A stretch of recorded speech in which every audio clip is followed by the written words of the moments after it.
അലൈഹി വസല്ലമ തങ്ങൾ വീണ്ടും പറഞ്ഞു, തഅതീകും ബഅദി അർബഉ ഫിതൻ.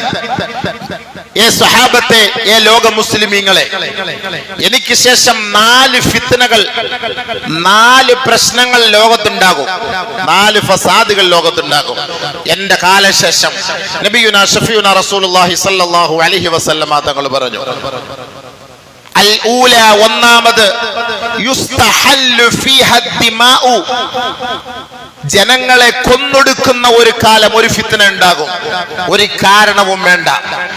നമ്മൾ ചിന്തിച്ചു നോക്കിയോളൂ, ഈ ഹദീസുകൾ പരിശോധിച്ചിട്ട് ഇന്നത്തെ കാലഘട്ടവുമായി ബന്ധപ്പെടുത്തി നടക്കുന്നത് ഈ പശ്ചിമേഷ്യൻ സംഘർഷത്തെ കുറിച്ചാണോ നബി സല്ലല്ലാഹു അലൈഹി വസല്ലമ തങ്ങൾ പറഞ്ഞത് എന്ന് സാധാരണക്കാരായ നിങ്ങൾക്ക് മനസ്സിലാക്കാനുള്ള എളുപ്പ വഴിയിലൂടെ ഞാനിത് പറഞ്ഞു തരികയാണ്. ഹദീസിന്റെ വീക്ഷണത്തിൽ ഭൗതികമായ ചർച്ചകളോ വാർത്താ മാധ്യമങ്ങളോ ഒന്നും ഞാൻ നിങ്ങളുടെ മുന്നിൽ അവതരിപ്പിക്കുന്നില്ല. അതൊക്കെ നിങ്ങൾ ദിനം പ്രതി കണ്ടുകൊണ്ടിരിക്കുന്നവരാണ്.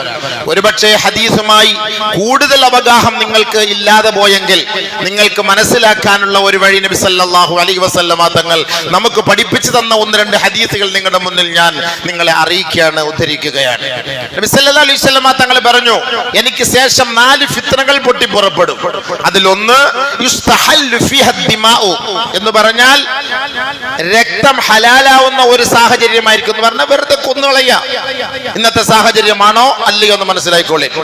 വസ്സാനിയ, രണ്ടാമത്, യുസ്തഹല്ലു ഫീഹാ ദിമാഉ വൽ അംവാൽ, മനുഷ്യനെ കൊല്ലുക മാത്രമല്ല അവരെ കൊന്നൊടുക്കിയിട്ട് അവരുടെ സമ്പത്ത് കൂടി പിടിച്ചെടുക്കുന്ന ഒരു കാലം, ഒരു ഫിത്ന എനിക്ക് ശേഷം ഉണ്ടാകും സ്വഹാബത്തെ. മൂന്നാമത്, വസ്സാലിസതു യുസ്തഹല്ലു ഫീഹാ അദ്ദിമാഉ വൽ അംവാലു വൽ ഫുറൂജു, എന്റെ സമുദായത്തെ കൊന്നൊടുക്കുകയും അവരുടെ സമ്പത്ത് കൊള്ളയടിക്കപ്പെടുകയും അവരുടെ വീടുകളും അവരുടെ ഭവനങ്ങളും സാമ്പത്തിക മേഖലകൾ മുഴുവൻ പിടിച്ചെടുക്കുന്നതിനോടൊപ്പം വൽ ഫുറൂജു, അവരുടെ ഉമ്മമാരെയും പെങ്ങന്മാരെയും പെൺമക്കളെയും മാതാക്കളുടെയും മാനം കവർന്നെടുക്കുന്ന ഒരു കാലം സംജാതമാകും സ്വഹാബത്തെ. നബി സല്ലല്ലാഹു അലൈഹി വസല്ലമ തങ്ങൾ പറഞ്ഞ, ഇതിപ്പോ ഫലസ്തീനെന്ന് മാത്രം നിങ്ങൾ നോക്കണ്ട, ഇത് നമുക്ക് ഇന്ത്യയിലും ആകാം, ഇത് മണിപ്പൂരിലും ആകാം, ഇത് ഗുജറാത്തിലും ആകാം, ഇത് ഡൽഹിയിലും ആകാം, ഇത് കേരളത്തിലും ആകാം, ഇത് ഉത്തരേന്ത്യയിലും ആകാം, ഇതെല്ലാം ആകാം. നബി സല്ലല്ലാഹു അലൈഹി വസല്ലമ തങ്ങൾ പറഞ്ഞു, നമ്മുടെ സമ്പത്ത് പിടിച്ചെടുക്കും, വീട് പിടിച്ചെടുക്കും, മനുഷ്യനെ കൊല്ലും, ആൺമക്കളെ കൊല്ലും, പെൺമക്കളുടെ മാനം കവർന്നെടുക്കപ്പെടും. അങ്ങനെ ഒരു ഫിത്ന ഫസാദ് ലോകത്തുണ്ടാകാതെ ലോകം അസ്തമിക്കുകയില്ല. എന്റെ കാലശേഷം നിങ്ങൾ പ്രതീക്ഷിച്ചോളി, അത് നിങ്ങൾക്ക് നേരിടാൻ പോകുന്ന ഏറ്റവും വലിയ വിപത്താണ്. നാലാമത് നബി സല്ലല്ലാഹു അലൈഹി വസല്ലമ തങ്ങൾ പറഞ്ഞു, സമ്മാഉ അംയാഉ മുത്ബിഖത്തുൻ തമൂറു മൗറൽ ബഹർ തമൂറു മൗറൽ മൗജ് ഫിൽ ബഹരി ഹത്താ ലാ യജിദ അഹദുൻ മിനൻ നാസ് മിൻഹാ മൽജഉൻ وتغشى العراق تطيف بالشام وتخبت الجزيرة. നബി സല്ലല്ലാഹു അലൈഹി വസല്ലമ തങ്ങൾ പറഞ്ഞു, നാലാമത്, കണ്ണും കാതുമില്ലാത്ത യുദ്ധം, അന്ധമായ യുദ്ധം, അട്ടിയട്ടിയായിട്ട് കൊന്നൊടുക്കുന്ന യുദ്ധമായിരിക്കും. ചിന്തിച്ചു നോക്കിയാൽ ഇന്നത്തെ സംഭവമാണോ ഇല്ലയോന്ന്. കണ്ണില്ല, കുഞ്ഞെന്നില്ല, തള്ളയെന്നില്ല, വൃദ്ധനെന്നില്ല, വൃദ്ധകളെന്നില്ല, അന്ധമായ യുദ്ധമായിരിക്കും. ഒരു നീതിയും അവിടെ പുനഃസ്ഥാപിക്കപ്പെടുകയില്ല.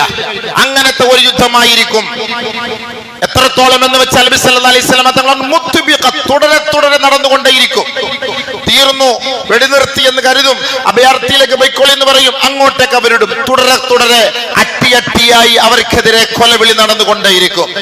ഹത്താ ലാ യജിദ അഹദുൻ മിനൻ നാസി മിൻഹാ മൽജഉൻ, നിങ്ങൾ ഒരാളുടെ ഭാഗത്തു നിന്നും ആ യുദ്ധമുഖത്ത് പിടഞ്ഞു വീഴുന്ന കുഞ്ഞുമക്കളടക്കം, വൃദ്ധകളടക്കം, വൃദ്ധന്മാരടക്കം, സ്ത്രീകളടക്കം, അഭയാർത്ഥികൾ അടക്കമുള്ളവർ വെള്ളം കിട്ടാതെയും ഭക്ഷണം കിട്ടാതെയും ചികിത്സ കിട്ടാതെയും അവർ നിലവിളിക്കുമ്പോൾ അവർക്ക് വേണ്ടി ഒരു സന്തോഷത്തിന്റെ, ഒരു വർത്തമാനത്തിന്റെ ഒരംശമെങ്കിലും മുസ്ലിം ലോകത്തിന്റെ ഭാഗത്ത് നിന്ന് നിങ്ങൾ പ്രതീക്ഷിക്കുകയേ വേണ്ട.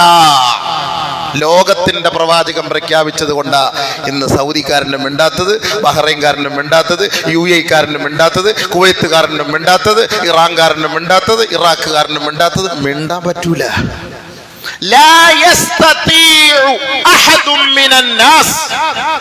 ജനങ്ങളിൽ നിന്ന്, ഈ അധികാരി വർഗത്തിൽ നിന്ന്, ഇസ്ലാമിന്റെ പേരും പറഞ്ഞ് മുസ്ലിമീങ്ങളുടെ നാമധാരികളായി അധികാര കൊതിയിൽ അമർന്ന് ആനന്ദ നൃത്തം ചവിട്ടുന്ന ഈ നാമധാരികളായ മുസ്ലിം ഭരണകൂടങ്ങൾ ഈ യുദ്ധം നിർത്ത് എന്ന ഒരു വാക്ക് അവർ പറയുകയില്ല. കേട്ടോ സഹാബത്തെ, നബിയുനാ റസൂലുള്ളാഹി, അള്ളാന്റെ റസൂൽ പറഞ്ഞ വാക്കാണ്. പറയൂല, നിങ്ങൾ പേടിക്കണ്ട, പറയൂല. 11-ാം തീയതി തീരുമാനം വെച്ചിരിക്കും. അപ്പോഴത്തേക്ക് എല്ലാം ഫതഹാവും. 11-ാം തീയതി തീരുമാനത്തേക്ക് 4 രാഷ്ട്രങ്ങൾ അല്ലെങ്കിൽ 4 സമുദായത്തിലെ 4 പേര് ഒന്ന് കൈ ഉയർത്തി നിർത്തടാന്ന് പറഞ്ഞാൽ നിർത്തും. പക്ഷെ പറയൂല അവര്. നബി സല്ലല്ലാഹു അലൈഹി വസല്ലം തങ്ങൾ പറഞ്ഞല്ലേ, പറയൂല. ഹബീബായ തങ്ങൾ പറഞ്ഞ വാക്കാ, ലാ യസ്തതിഉ വഹദും മിനൻ നാസ്. എത്രത്തോളം തുഅറഖുൽ ഉമ്മത്തു അർഖൽ അദീം. ഈ സമുദായത്തെ ഒരു വള്ളി കണ്ടിച്ചു മാറ്റുന്നത് പോലെ അവരുടെ കഴുത്തറുത്ത് കുഞ്ഞുമക്കളടക്കമുള്ളവരെ കഷണങ്ങളാക്കി വെട്ടിമാറ്റപ്പെടുമ്പോഴും ഈ സമുദായം അവിടെ നോക്കിക്കണ്ടിരിക്കും. ലാ യസ്തതിഉ അൻ യഖൂല മ. ഇത് പാടില്ല, നിങ്ങൾ കാണിക്കുന്നത് തെറ്റാണ്, അധർമ്മമാണ് എന്ന് പറയാൻ ഒരു അറബി സമൂഹവും അന്നത്തെ കാലത്ത് ഉണ്ടാവില്ല. ഉണ്ടാകും, അവർ നോക്കുകുത്തികളെ പോലെയായിരിക്കും. അനങ്ങാൻ കഴിയൂല സഹാബത്തെ. ശരിയല്ലേ? നബിയുന റസൂലുള്ളാഹി സ്വല്ലല്ലാഹു അലൈഹി വസല്ലം തങ്ങൾ പറഞ്ഞ വാക്കാണ്, ലയകൂനന്ന ബിശാമി ഫിത്നത്തുൻ വഅൻതും നാദിമൂൻ അൻ ജൂഇൻ ശദീദിൻ ഫയകൂനു റീഹുൽ ഖുബ്സി അത്യബ മിൻ റീഹിൽ മിസ്ക്. നബി സല്ലല്ലാഹു അലൈഹി വസല്ലം തങ്ങൾ പറഞ്ഞു, ഒരു കാലം വരും, അന്ന് ഈ ഷാമിലെ മക്കൾ, അതായത് ഇന്ന് അനുഭവിക്കുന്ന ഈ ഫലസ്തീനിന്റെ മക്കൾ, ഒരു റൊട്ടി കഷണം കിട്ടാതെ, വെള്ളം കിട്ടാതെ, വിശന്ന് പട്ടിണി കിടന്ന് നിലവിളിക്കുന്ന ഒരു കാലഘട്ടം വരും. ആരെങ്കിലും അയൽ രാജ്യത്തിൽ നിന്ന് വലിച്ചെറിയുന്ന റൊട്ടി കഷണത്തിന്റെ ഒരംശമെങ്ങാനും അവർക്ക് കിട്ടിയാൽ ഫയകൂനു റീഹുൽ ഖുബ്സി അത്യബ മിൻ റീഹിൽ മിസ്ക്. മിസ്കിനേക്കാൾ, കസ്തൂരിയേക്കാൾ അവർക്ക് ആ ഉണങ്ങിയ റൊട്ടി കഷണമാണ് ഏറ്റവും ശ്രേഷ്ഠമെന്ന് നബിയുനാ റസൂലുള്ളാഹി സ്വല്ലല്ലാഹു അലൈഹി വസല്ലം. അങ്ങനത്തെ ഒരു കാലം വരും. ആ കാലല്ലേ? വെള്ളമുണ്ടോ? വഅൻതും നാദിമൂൻ. നിങ്ങൾ വിഷമിക്കും, അവർ പട്ടിണി കിടക്കുന്നത് കൊണ്ട്. വെള്ളമില്ല, കഴിക്കാൻ വെള്ളമില്ല, കുടിക്കാൻ വെള്ളമില്ല, ഉമ്മമാർക്ക് മുല കൊടുക്കാൻ പാലില്ല. അറബികൾ നോക്കിക്കണ്ട് ആടിനെയും പുഴുങ്ങി ഒട്ടകത്തെയും പുഴുങ്ങി വിശാലമായി അവർ തിന്നുകൊണ്ടിരിക്കുമ്പോൾ നമ്മുടെ സമുദായത്തിലെ സമൂഹമാണ് കുഞ്ഞുമക്കളടക്കം ബോംബ് പൊട്ടി, കുഞ്ഞുമക്കളടക്കം തലയോട്ടി പൊട്ടി പിളർന്ന്, ഗർഭിണികള്, ഉമ്മമാര്, പെങ്ങന്മാര്, മസ്ജിദുകൾ, മദ്രസകൾ എല്ലാം തകർന്ന് തരിപ്പണമാകുമ്പോ നമ്മുടെ സമുദായം നല്ല ആട് പുഴുങ്ങിയിരുന്ന് കബ്സ അടിക്കുകയാ. നല്ല കബ്സ, ആടിന്റെ മട്ടന്റെ കബ്സ. ആ സമുദായം തിന്നാനും കുടിക്കാനും വഴിയില്ലാതെ കിടക്കും. വഅൻതും നാദിമൂൻ. നിങ്ങൾ ദുഃഖിക്കുമത്രേ. നിങ്ങൾക്ക് വെള്ളം കിട്ടാതെ നിങ്ങൾ ദുഃഖിക്കുമത്രേ. നിങ്ങൾ വിഷമിച്ച് നിങ്ങൾ ദുഃഖിക്കുമത്രേ. അങ്ങനെ ഒരു കാലഘട്ടം വരും എന്റെ സമുദായത്തിന്. നബിയുനാ റസൂലുള്ളാഹി സ്വല്ലല്ലാഹു അലൈഹി വസല്ലമ തങ്ങൾ പറഞ്ഞ വാക്കാണ്. അത് യാഥാർത്ഥ്യമായി പുലരുക തന്നെ ചെയ്യും, ചെയ്തുകൊണ്ടേയിരിക്കുകയാണ്. ബഹുമാനമുള്ള സഹോദരങ്ങളെ, ചരിത്രത്തിൽ അല്ലാഹുവിന്റെ റസൂൽ സ്വല്ലല്ലാഹു അലൈഹി വസല്ലം പറയാത്തൊന്നുമില്ല. ഒരിക്കൽ അബ്ദുല്ലാഹി ഇബ്നു മസ്ഊദ് റളിയല്ലാഹു തആല അൻഹു സഹാബാക്കളുമായിട്ട് ഒരുമിച്ച് കൂടിയിരിക്കുമ്പോ അബ്ദുല്ലാഹി ഇബ്നു മസ്ഊദ് റളിയല്ലാഹു തആല അൻഹു ആ ഷാമിന്റെ ഭാഗത്തേക്ക് കൈ ഉയർത്തിട്ട് പറഞ്ഞു, ഫനഹാഹാ ബിശ്ശാം. ഷാം എന്ന് പറയുന്നതാണ് ഇന്നത്തെ ഫലസ്തീൻ, സിറിയ, ജോർദാൻ, ഈജിപ്റ്റ് അടങ്ങുന്ന ഈ സ്ഥലങ്ങൾ ഇതെല്ലാം ആ ഷാമിൽപ്പെട്ടതാണ്. ആ ഭാഗത്തേക്ക് നോക്കിയിട്ട് അദുവുൻ യജ്മഊന ലി അഹ്ലിൽ ഇസ്ലാം. ബഹുമാനപ്പെട്ട അബ്ദുല്ലാഹി ഇബ്നു മസ്ഊദ് റളിയല്ലാഹു തആല അൻഹു പറഞ്ഞു, ദേ ആ ഭാഗത്ത് നിന്ന് ഇസ്ലാമിനെ തകർക്കാൻ ഒരു വിഭാഗം തയ്യാറായി നിൽപ്പുണ്ട്. നബി സല്ലല്ലാഹു അലൈഹി വസല്ലമ തങ്ങളുടെ കാലഘട്ടത്തിൽ അള്ളാഹുവിന്റെ പ്രവാചകന്റെ വാക്ക് കേട്ടിട്ട് അബ്ദുല്ലാഹി ഇബ്നു മസ്ഊദ് റളിയല്ലാഹു തആല അൻഹു ആ ഷാമിന്റെ ഭാഗത്തേക്ക് വിരൽ ചൂണ്ടിക്കിട്ട് പറഞ്ഞ കാര്യമാണ്, ബഹുമാനപ്പെട്ട സഹാബി പറയുകയും ഇനി എന്താണ് നടക്കാൻ പോകുന്നത് എന്നതിനെ കുറിച്ചുമൊക്കെ ഇൻഷാ അല്ലാഹ് അടുത്ത ആഴ്ച നമുക്ക് ചർച്ച ചെയ്യാം. ഇന്ന് മയ്യത്തുള്ളത് കൊണ്ട് നമുക്ക് കൂടുതൽ ദീർഘിപ്പിച്ച് സംസാരിക്കാൻ പറ്റൂല. അല്ലാഹു സുബ്ഹാനഹു വ തആല ഹഖ് മനസ്സിലാക്കി സത്യം മനസ്സിലാക്കി പ്രവർത്തിക്കാൻ ഭാഗ്യം തരട്ടെ. ആ ഉമ്മത്തിനെ അല്ലാഹു സഹായിക്കട്ടെ, നമ്മളെയും അല്ലാഹു സഹായിക്കട്ടെ. ഇന്ന് അവരാണെങ്കിൽ നാളെ നമ്മളാണ്. നമ്മൾ ഓർത്തുകൊള്ളുക, മുസ്ലിം ഉമ്മത്താണ്.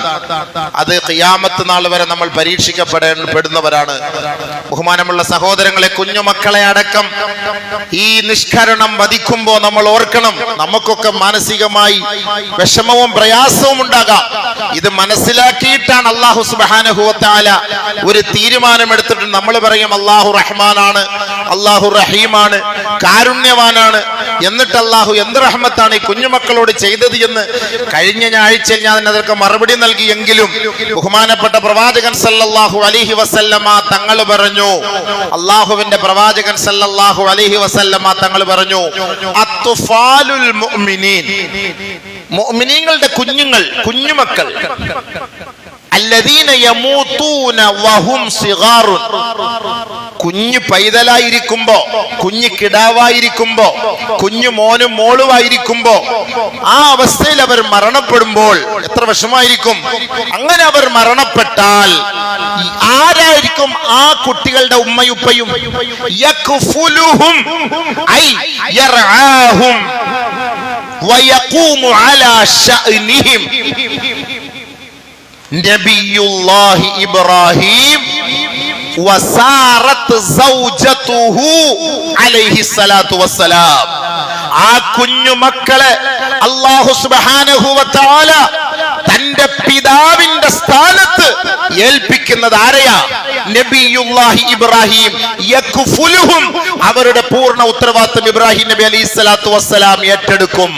ഉമ്മ സാറത്തു സൗജതുഹു, ബഹുമാനപ്പെട്ട ഇബ്രാഹിം നബി അലൈഹി സ്വലാത്തു വസ്സലാമിന്റെ ഭാര്യയായ സാറ റളിയല്ലാഹു തആല അൻഹ ആ പിഞ്ചു മക്കളുടെ ഉമ്മയുടെ സ്ഥാനത്ത് നിന്ന് അവരെ കളിപ്പിക്കും, സന്തോഷിക്കും.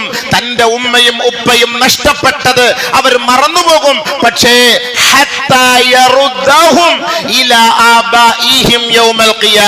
ഖിയാമത്ത് നാളാകുമ്പോ ഈ കുഞ്ഞുമക്കളുടെ മാതാപിതാക്കൾ അള്ളാഹുവിന്റെ ദർബാറിലേക്ക് വരുമ്പോൾ ഇബ്രാഹിം നബി അലൈഹിസ്സലാത്തു വസ്സലാം, ബീവി സാറ റളിയല്ലാഹു തആല അൻഹ അടങ്ങുന്ന ആ ദമ്പതികൾ ഈ മക്കളെ സുരക്ഷിതമായി ആ ഉമ്മാന്റെ ഉപ്പാന്റെ കൈകളിലേക്ക് ഏൽപ്പിക്കും. ചെറുപ്പത്തിൽ നിങ്ങളുടെ കുഞ്ഞ് മരണപ്പെട്ട് നിങ്ങൾ വിഷമിക്കണ്ട, ഞങ്ങള് നിങ്ങളുടെ പിതൃസ്ഥാനത്ത് നിന്ന് മാതൃസ്ഥാനത്ത് നിന്ന് ഈ മക്കളെ ഞങ്ങൾ സംരക്ഷിച്ചവരാണ്. അവർ പിന്നീട് കരഞ്ഞിട്ടില്ല, ചിരിച്ചിട്ടേ ഉള്ളൂ. അവർക്കൊരു വിഷമം ഉണ്ടായിട്ടില്ല, ഒരു പ്രയാസം അവർക്ക് നേരിട്ടിട്ടില്ല. അവരിങ്ങോട്ടേക്ക് വന്നതിന്റെ ആ ഒരു ബുദ്ധിമുട്ട് മാത്രമേ ഉള്ളൂ.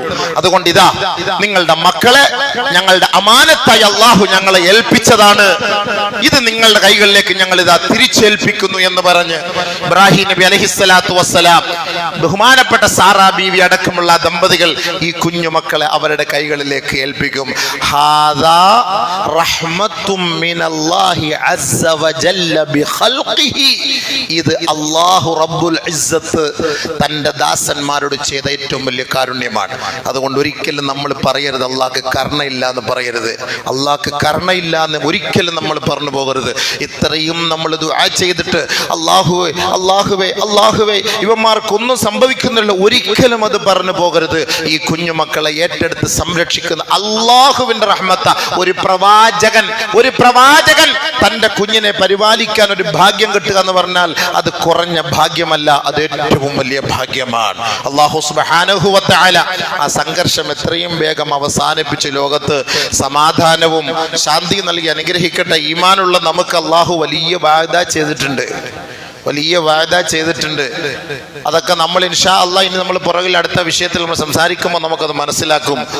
ആരാണ് ഇതിന്റെ പിന്നിൽ വരുന്നത്, എവിടെയാണ് ഇതിന്റെ പര്യവസാനം, എങ്ങനെയായിരിക്കും ഇത് തീർക്കുക എന്നുള്ളതിനെ കുറിച്ചെല്ലാം ഹദീസുകളുണ്ട്. അത് പരിധി നോക്കുമ്പോൾ നമുക്ക് മനസ്സിലാക്കാൻ കഴിയും. അള്ളാഹു സത്യം വിജയിപ്പിക്കുകയും അസത്യത്തെ ധർമ്മത്തെ അള്ളാഹു പരാജയപ്പെടുത്തുകയും ചെയ്യുമാറാകട്ടെ. ലോക ജനത ചെയ്യുന്ന ദുആകൾ അള്ളാഹു പരിപൂർണമായി സ്വീകരിച്ചുകൊണ്ട് അതിന്റെ പൂർണ്ണമായ വ്യക്തമായ നിലയിൽ അതിൻ്റെ ഉത്തരം നൽകി അള്ളാഹു റബ്ബുൽ ഇസ്സത്ത് നമ്മളെ സന്തോഷിപ്പിക്കുകയും ആ ഫലസ്തീനിൻ്റെ മക്കളെ അള്ളാഹു സംരക്ഷിക്കുകയും സഹായിക്കുകയും അള്ളാഹുവിൻ്റെ ഭാഗത്ത് നിന്ന് ഗൈബിയായ സഹായം ഇറക്കുകയും ഒക്കെ ചെയ്യുമാറാകട്ടെ. ഒരുപാട് അള്ളാഹിൻ്റെ ഭാഗത്തു നിന്നുള്ള ഗൈബിയായ അദൃശ്യമായ സഹായങ്ങളൊക്കെ ഫലസ്തീനിൻ്റെ മണ്ണിൽ ഇറങ്ങുന്നുണ്ട്. ഇതൊന്നും നമ്മൾ അറിയുന്നില്ല. ഒരുപാട് സംഭവങ്ങൾ ഇതൊക്കെ ഇറങ്ങുന്നുണ്ട്. നമ്മൾ അറിയാത്ത പല സംഭവങ്ങളും മയ്യത്തുകളുടെ ഭാഗത്തു നിന്നൊക്കെ ധാരാളം നല്ല നല്ല സുഗന്ധങ്ങൾ, ഭയങ്കരമായ സുഗന്ധം വീശി വരുന്ന സംഭവങ്ങളൊക്കെ നമുക്ക് കേൾക്കാൻ കഴിഞ്ഞു. അതേപോലെ നിരായുധരായ ആളുകളുടെ ഭാഗത്ത് നിന്ന് ചെറിയ ഒരു വെടിക്കോപ്പ് കൊണ്ട് വലിയ വലിയ സംവിധാനങ്ങളൊക്കെ തകർന്നു പോകുന്നതും എന്തോ ചില അദൃശ്യ കരങ്ങൾ ഇവർക്കിടയിൽ സംഭവിച്ചിട്ടുണ്ട് എന്ന് ജൂതന്മാർ പോലും പരസ്യമായി പറയേണ്ട ഒരവസ്ഥയിലേക്ക് എത്തിയിട്ടുണ്ട്. അതുകൊണ്ട് അള്ളാഹു നമ്മളെ കൈവിടില്ല. നമ്മൾ സത്യവിശ്വാസികളാണ്. നമ്മളുടെ ദുആയും ഇബാദത്തുകളും നമ്മൾ മുറുകെ പിടിച്ച് മുന്നോട്ട് പോവുക. അതാണ് നമ്മൾ ഓരോരുത്തരും ചെയ്യേണ്ടത്. അതല്ലാതെ ഒരിക്കലും അള്ളാഹുവിന്റെ കാരുണ്യത്തിൽ നമ്മൾ നിരാശപ്പെടാൻ പാടില്ല. അള്ളാഹു മനസ്സിലാക്കാൻ തൗഫീഖ് തരട്ടെ.